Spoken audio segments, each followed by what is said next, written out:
Ibu Eni sudah pulang ke rumah, Satpam Komplek ungkap aktivitas terkini keluarga Tiko.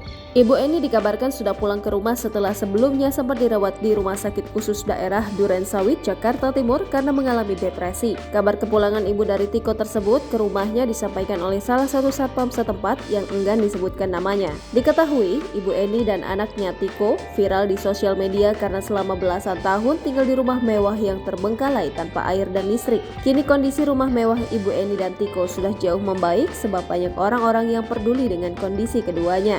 Satpam yang enggan disebutkan namanya itu mengatakan, Ibu Eni sudah kembali ke rumah sejak beberapa hari terakhir dan kepulangannya berlangsung pada malam hari. Satpam tersebut mengetahui hal ini lantaran tengah mendapatkan piket malam atau jaga malam. Kendati begitu, ia mengaku belum pernah melihat Ibu Eni secara langsung.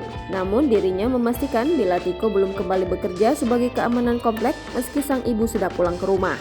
Sebagai informasi, kisah Tiko yang merawat Ibu Eni kini tengah viral di media sosial. Pasalnya, selama 11 tahun, keduanya menempati rumah mewah di kawasan Cakung, Jakarta Timur tanpa listrik dan air. Sejak ditinggal suaminya, Ibu Eni mengalami depresi. Namun, Tiko selalu merawat Ibu Eni selama 12 tahun.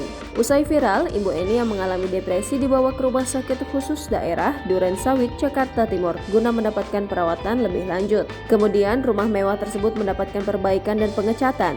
Bahkan aliran listrik dengan daya 900 watt serta air sudah terpasang di rumah itu. Jangan lupa subscribe, share, komen, dan like ya.